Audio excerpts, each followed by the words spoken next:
আসসালামু আলাইকুম। আমি ডক্টর রাইসুল ইসলাম পরাগ, মনোরোগ বিশেষজ্ঞ, ঢাকা মেডিকেল কলেজ হাসপাতালে মানসিক রোগ বিভাগে রেজিস্ট্রার হিসেবে কর্মরত আছি। আপনাদের সাথে আবারও দেখা হলো। আজকে যে বিষয়টি নিয়ে কথা বলবো সেটি হচ্ছে প্যানিক ডিসঅর্ডার এবং অ্যাগোরাফোবিয়া। কী এই প্যানিক ডিসঅর্ডার এবং কী বা অ্যাগোরাফোবিয়া?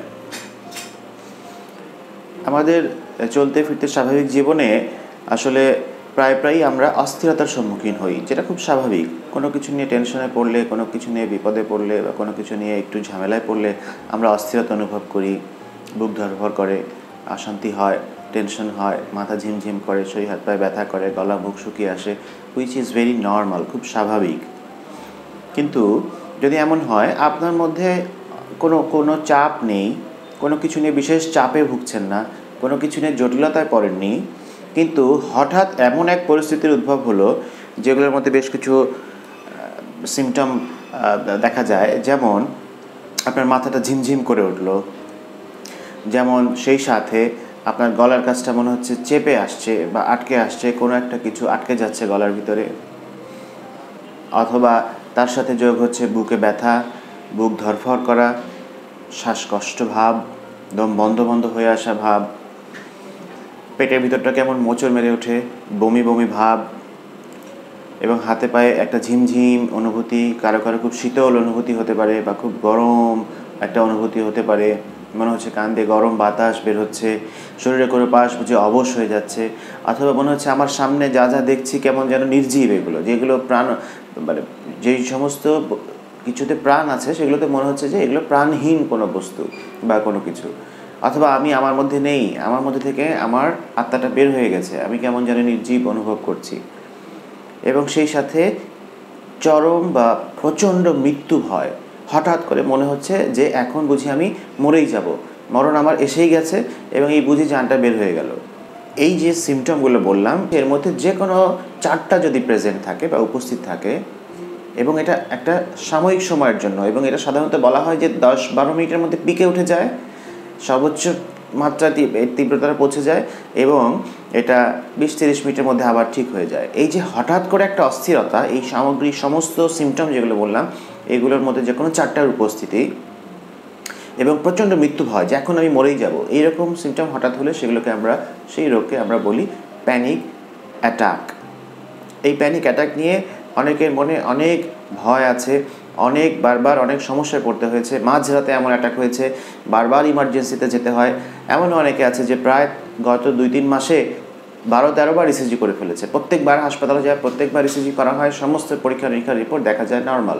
বারবার যাদের এই ধরনের অ্যাটাক হয় তারা প্রচণ্ড মাত্রায় সংশয়ে থাকেন, প্রচণ্ড মাত্রায় টেনশনে থাকেন। আবার যদি এরকম হয়, এমন একটা জায়গায় এরকম অ্যাটাক যদি হয় সেখান থেকে আমি আর বের হয়ে আসতে পারবো না, কাছাকাছি কোনো হাসপাতাল পাবো না, তখন আমার কী হবে?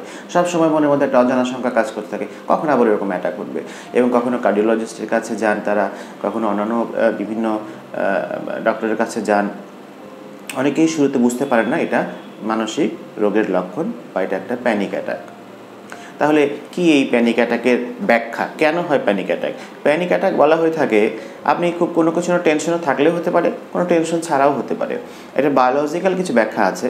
এটা আমাদের ব্রেনের মধ্যে কিছু কিছু নিউরোট্রান্সমিটার আছে, যেমন 5-HT আমরা বলি, তারপরে আমরা বলি নর অ্যাড্রেনালিন।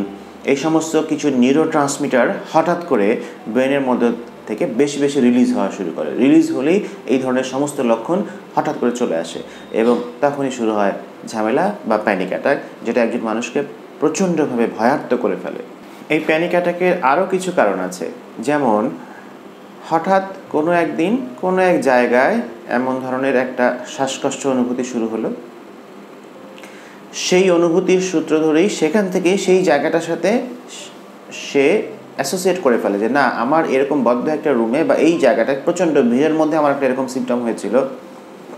এখন দেখা যাচ্ছে তার ওই ভিড়ের মধ্যে গেলে বারবার এরকম সিমটম হয়, ওই রকম একটা প্রচণ্ড ট্রাফিক জ্যামে পড়লে বারবার এরকম সিমটম হয়।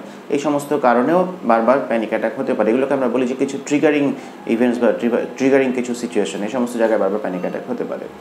এবং প্যানিক অ্যাটাক একটা দুষ্ট চক্রের মধ্যে একটা মানুষকে ফেলে দেয়। যখনই তার ঘন ঘন, আমরা যখন অ্যাংজাইটিতে থাকি অথবা একটা মানুষ যখন প্যানিক অ্যাটাক হয় তখন সে দ্রুত ছোট ছোট শ্বাস নিতে থাকে।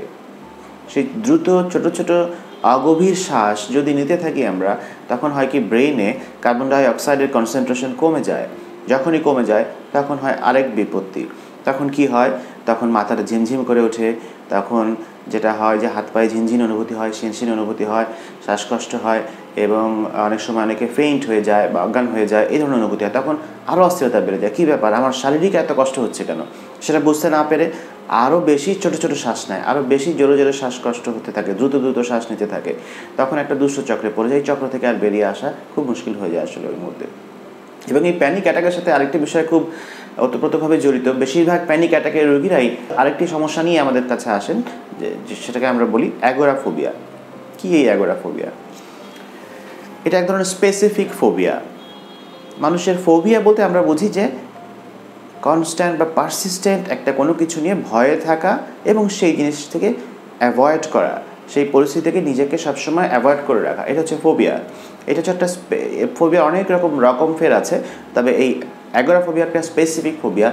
নির্দিষ্ট কিছু জায়গার প্রতি তার একটা ভয় কাজ করে, সেখানে সে কোনোভাবেই যেতে চায় না, সেখান থেকে বারবার এড়িয়ে চলার প্রবণতা তার মধ্যে দেখা যায়। যেমন বাসে, ট্রেনে, স্টিমারে, লঞ্চে সে কখনো উঠতে চায় না, ভাবে ওখানে যদি আমি যাই এবং ওই মুহূর্তে আমার যদি একটা বুক ধরপড় উঠে বা প্যানিক অ্যাটাকের মতো পরিস্থিতি উঠে অথবা একটা শ্বাসকষ্ট ভাব উঠে, তখন আমি কীভাবে হাসপাতালে যাব, কীভাবে আমি ওখান থেকে বেরিয়ে আসতে পারবো। প্রচণ্ড ট্রাফিক জ্যাম এড়িয়ে চলতে চায় বা ভয় পায় গাড়িতে চড়তে। যদি ওখানে কোনো ট্রাফিক জ্যামে পড়ে আমার কোনো সমস্যা হয়, তখন আমি কই যাব, কোথায় হাসপাতাল পাবো, কোথায় ইমার্জেন্সি পাবো।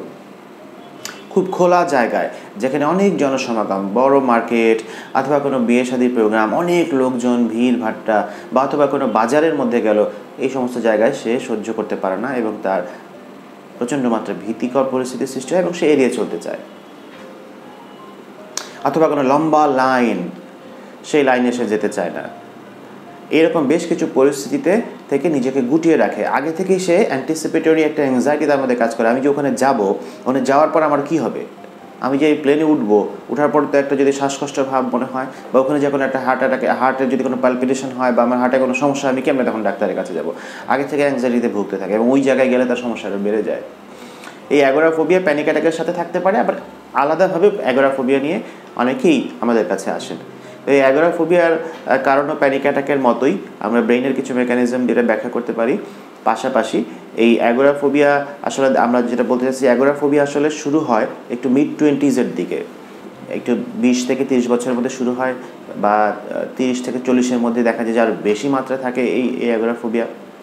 এটা ট্রিটমেন্টের জন্য আমরা 2 ধরনের পদ্ধতি অবলম্বন করি প্যানিক অ্যাটাক এবং অ্যাগোরাফোবিয়া দুটোর চিকিৎসার জন্যই।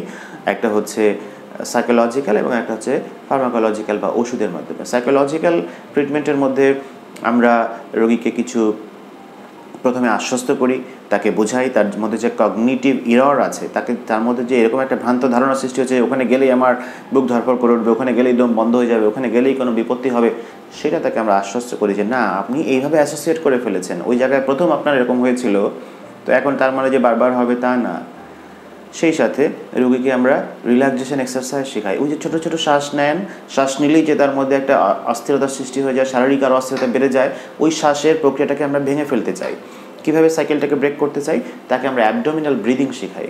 একটু রিল্যাক্স হওয়ার জন্য প্রপার ওয়েতে কীভাবে শ্বাস নিতে হয়, লম্বাভাবে করে শ্বাস নেওয়া, শ্বাস ছাড়া, সেটা আমরা শেখাই। ওটা শেখালে ওই মুহূর্তে ওই জিনিসটা থেকে আমরা বের হয়ে আসতে পারবো বা এটাকে প্রিভেন্টও করা সম্ভব। সেই সাথে অনেক সময় আমরা কগনিটিভ বিহেভিয়ার থেরাপি দিই এবং আরও কিছু টেকনিক আছে বিহেভিয়ার থেরাপির, যেমন ডিসেন্সিটাইজেশন করি গ্র্যাজুয়ালি। যেই জায়গার প্রতি ভীতি তার, ওই জায়গার কাছাকাছি তাকে আমরা নিয়ে যাই। যেমন সরাসরি আপনি ট্রেনে উঠতে ভয় পান, আগে রেল স্টেশনে কিছুদিন ঘোরাঘুরি করেন, অথবা আপনি বারবার যান, অথবা কল্পনায় দেখেন ট্রেনের মধ্যে বসেছেন, এমন করে আস্তে আস্তে আস্তে আস্তে তাকে ট্রেনের কাছাকাছি নিয়ে যাওয়া এবং একসময় ট্রেনের সংস্পর্শে নিয়ে আসা।